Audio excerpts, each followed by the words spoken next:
चंदवानी जी का परिवार हो, ये अपना आर्य समाज हरिद्वार उसका जो हॉल बना है बाबू गिरधारीलाल चंदवानी जी के परिवार ने, चंदवानी परिवार ने वो बनाया। जब प्रकाशवीर शास्त्री जी जीवित हुआ करते थे उनकी प्रेरणा से हुई। इसी प्रकार से इस आर्य समाज में अपने आर्य भिक्षु जी, उन्होंने बड़ा सबको जोड़ करके काम किया। अब हमारे डॉक्टर महेंद्र आहूजा जी और बत्रा जी और उनकी पूरी टीम ऐसे समाज को और समाज से संबंधित जो भी लोग हैं उनका हर तरीके से सहयोग करते हैं।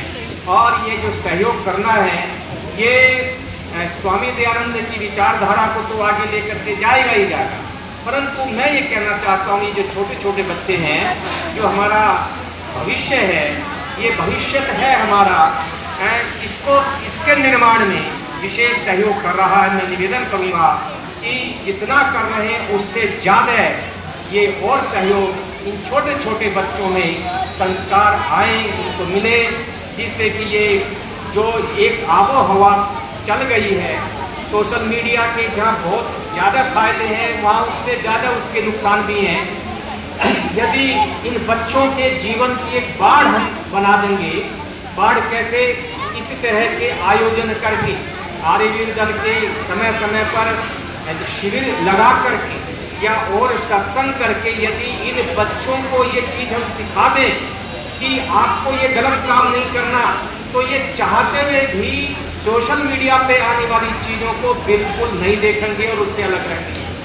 पर आपको एक बाड़ बांधनी पड़ेगी जो है ये, जैसे जो फलदायक बगीचे के फलों को बचाने के लिए अंदर तूफान से, जैसे बागवान माली जो है चारों तरफ उसके बड़े बड़े दरख्त लगाता है, शीशम के हैं, जामुन के हैं या और बड़े बड़े लगाता है, ऐसे ही हम जो दोष हमको प्राप्त हो रहे हैं बच्चों को ये छोटी छोटी उम्र में, ये इस शिविर के माध्यम से बच्चे बचेंगे। फिर किसी को ये कहने का मौका नहीं मिलेगा कि हमारे बच्चे हमारे कहने में नहीं है। ये घर घर की ये कहानी है। मैं यदि एक घर की कहानी बताऊं तो 99 घर छूट जाएंगे। इसलिए हर घर की ये समस्याएं हैं। इसलिए प्रिय योगेंद्र के नेतृत्व में ये वर्ष में लगभग 12 शिविर जरूर लगने चाहिए, चाहे 3 दिन का लगे, चाहे 2 दिन का लगे, चाहे 1 दिन का लगे, चाहे 7 दिन का लगे, जो है जब भी समय मिले इस तरह का आयोजन जरूर होना चाहिए।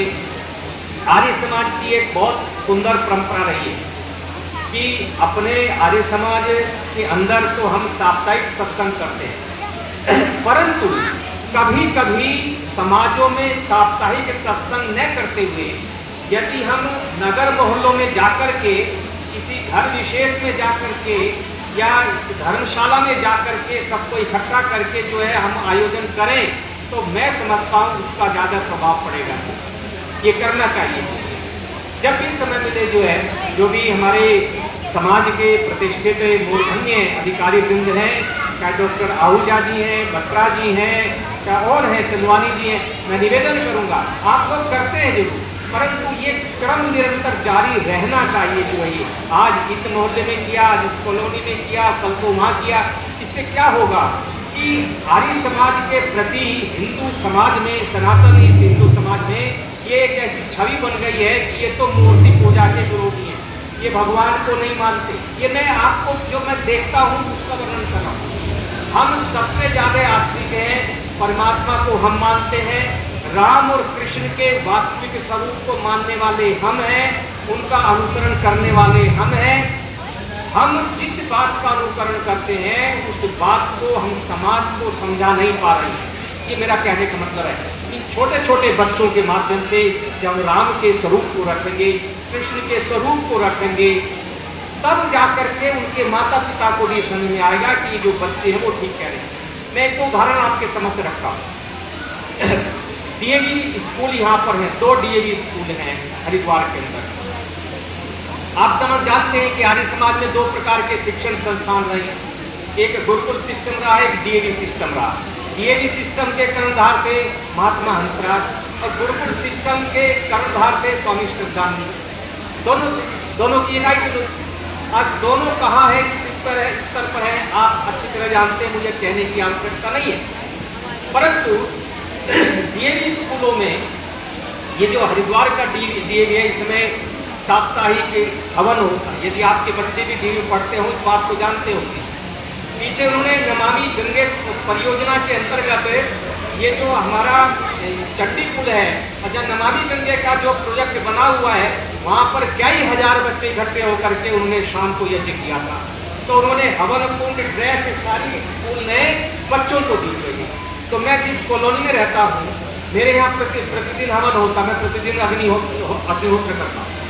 लेकिन वो जो परिवार है वो आर्य समाजी नहीं है, अग्निहोत्री नहीं है। जब मैंने उनके बच्चों को हवन कुंड लाते हुए देखा, तो कुर्ता पहने हुए देखा, मंत्र बोलते हुए देखा, तो मुझे मेरी बातें खिल गई। मुझे इतना अच्छा लगा कि ये परिवार बहुत पौराणिक है, लेकिन आज इसका बच्चा विश्वानी देव मंत्र बोलकर आ रहा है और उसका वो पिता जो आर्य समाज का विरोध करता है, हमारा विरोध करता है, आज वो विरोध दूर हो गया, हम बोल नहीं पा रहे हैं।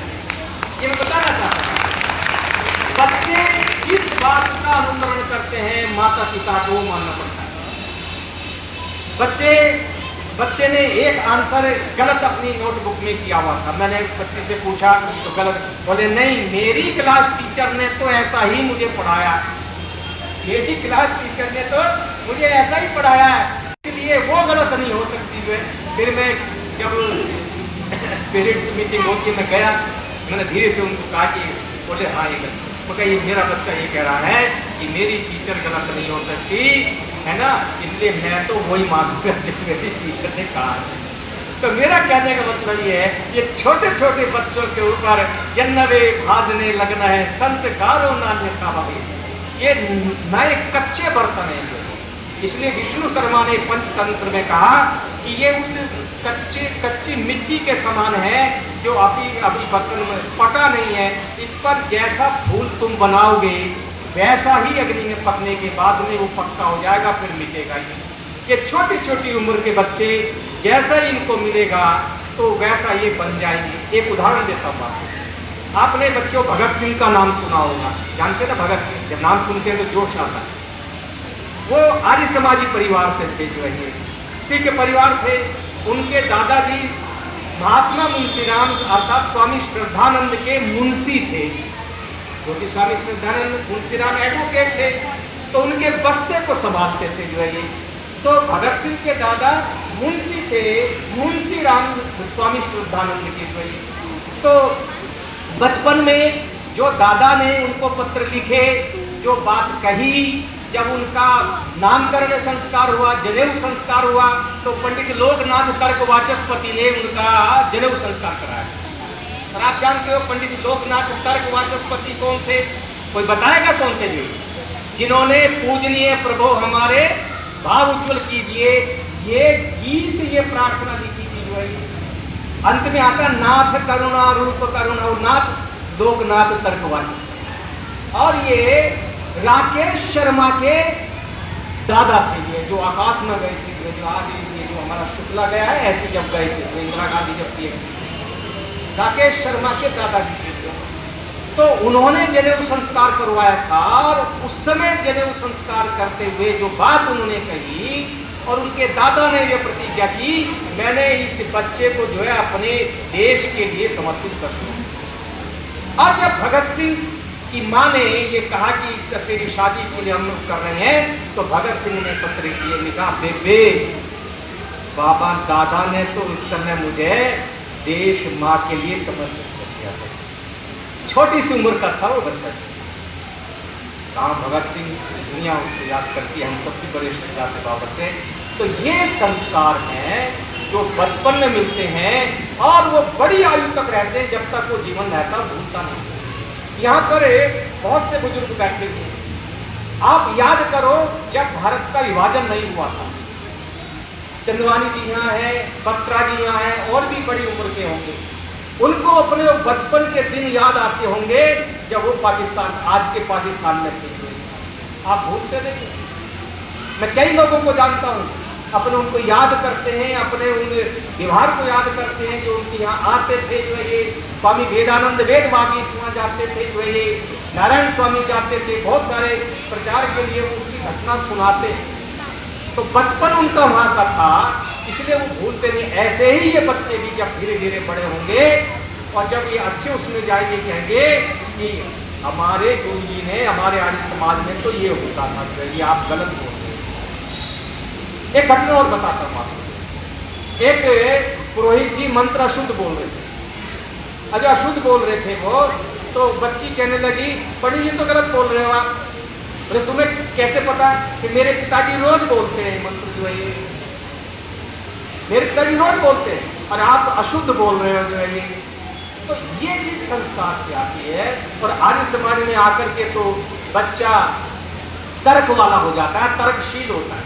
देखो अथर्ववेद में एक बहुत महत्वपूर्ण बात कही, और इसको आर्य समाज के एंगल से ही नहीं, पूरे सत्य सनातन हिंदू वैदिक धर्म के मानने वालों को विचारना चाहिए कि हमें और आप में अंतर क्या है। हमें और आप में कोई अंतर नहीं है।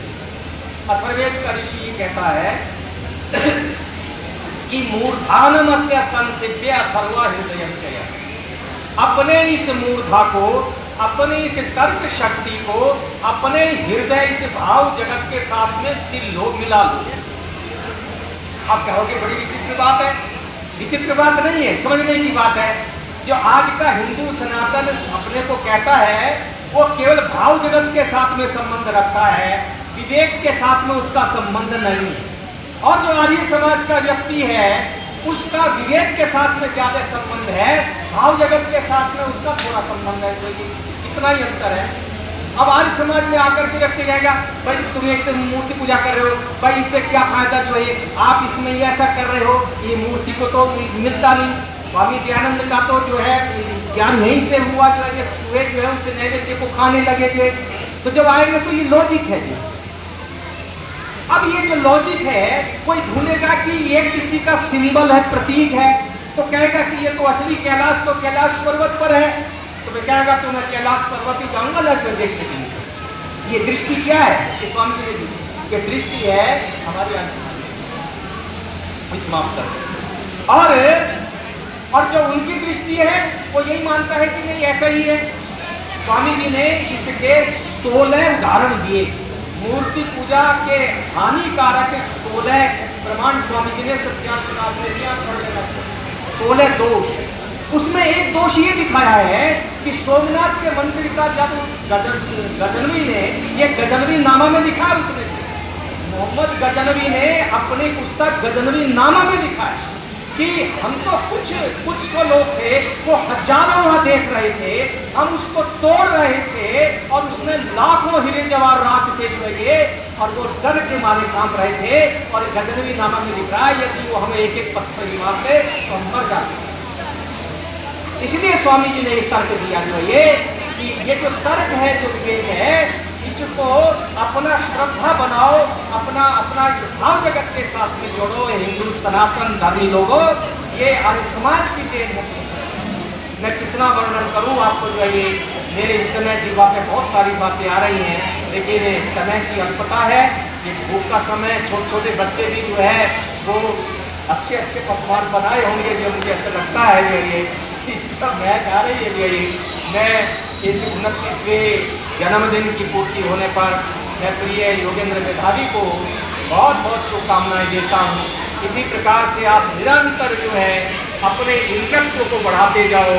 इंद्रम वर्धन तो पूरा